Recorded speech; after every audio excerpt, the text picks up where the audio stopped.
sensibiliser les collégiens au paysage et plus largement aux questions d'environnement et d'aménagement du territoire, c'est l'ambition du projet Les paysages forment la jeunesse.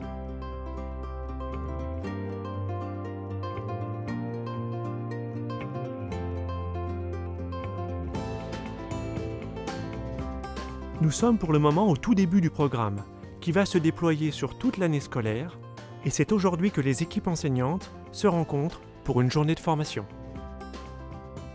Donc là, c'est la deuxième année qu'on travaille avec les collèges, et c'est vrai qu'on a une répartition géographique qui est assez intéressante. Donc ça permet de comprendre cette diversité des paysages. L'objectif de ce projet Les paysages forment la jeunesse, c'est de capturer le regard des collégiens sur le paysage de leur cadre de vie quotidien, les sensibiliser aux dynamiques de ces paysages qui sont parfois un peu oubliés parce que c'est le quotidien, donc on n'y fait plus attention. Avoir leur regard pour imaginer avec eux aussi ce que les paysages pourront être demain. Le paysage, c'est quoi? Je suis sûre que je pourrais poser la question, il y a autant de définitions que de personnes présentes. Pour partager ce projet avec les enseignants, une première journée de formation est organisée à la Maison du Parc. Donc ça permet de définir les grandes lignes du projet dans chaque établissement. Dans ce travail-là qu'on a souhaité construire avec le parc et l'éducation nationale, c'était vraiment de pouvoir amener le processus de projet. Depuis, on va dire, le diagnostic, en tout cas l'immersion, d'où l'importance pour nous dans ce programme de la phase en immersion sur le terrain. Et c'est pourquoi on va vous emmener un petit peu en immersion tout à l'heure.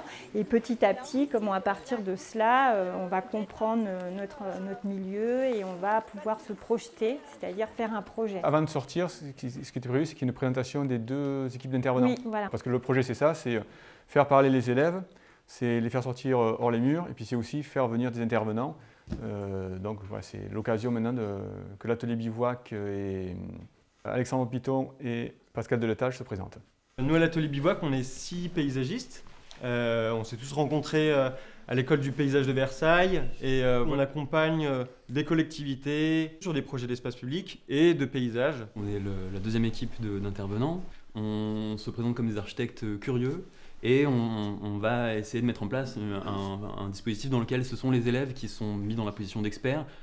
Experts du territoire dans lequel ils habitent, les faire ramener des échantillons de leur territoire, des connaissances de leur entourage, etc.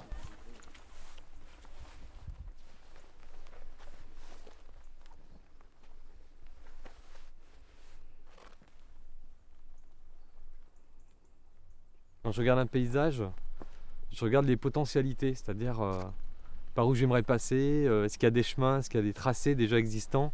C'est une notion de résistance du paysage.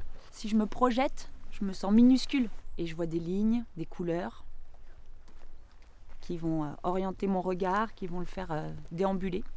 Je trouve qu'il y a quelque chose de l'ordre de la permanence qui est perceptible là. Pour moi en tout cas ça produit du calme.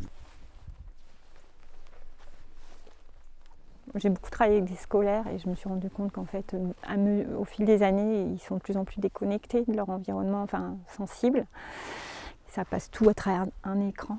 Donc je pense que c'est ça qu'il faut réapprendre, sortir un peu de nos bureaux et puis observer. Parce que la manière dont on ressent le paysage va conditionner la manière dont on agit sur le paysage, dont on se projette dans le paysage, donc dans l'aménagement de notre milieu. Le paysage, c'est vraiment, ça rassemble tout. Là, on est sur un site assez privilégié puisqu'on est face au volcan de Jaujac. Le point qu'on voulait aborder là, à cet endroit, c'est la question de l'observatoire photographique.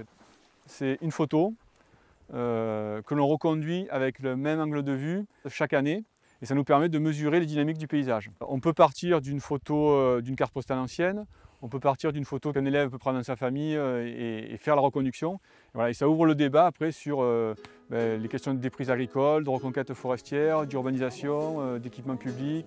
Là, par contre, là, il n'y a pas de forêt. Et là, il y a de la forêt. La forêt, pas du tout.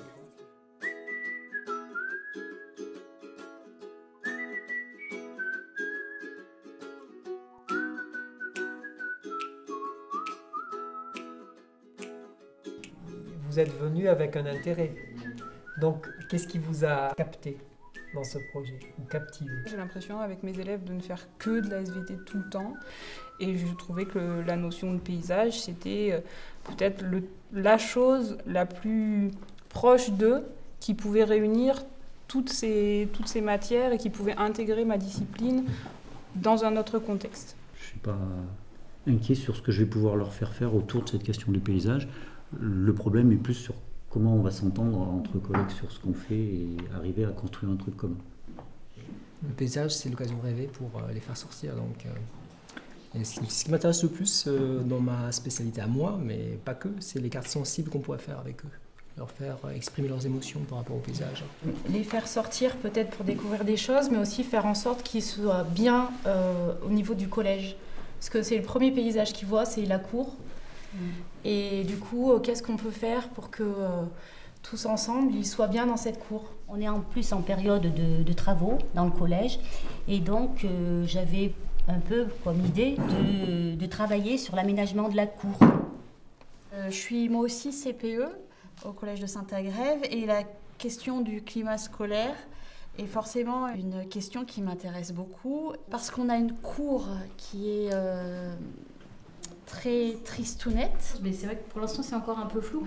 C'est normal, on est au début et puis il y a ce qui va émerger des élèves aussi. Ce qui nous intéresse dans ce type de projet, dont nous sommes à l'initiative avec le CAE et le PNR, c'est de laisser des espaces de conception aux équipes pédagogiques, de conception avec des partenaires. On est aussi beaucoup dans le paysage intérieur des élèves.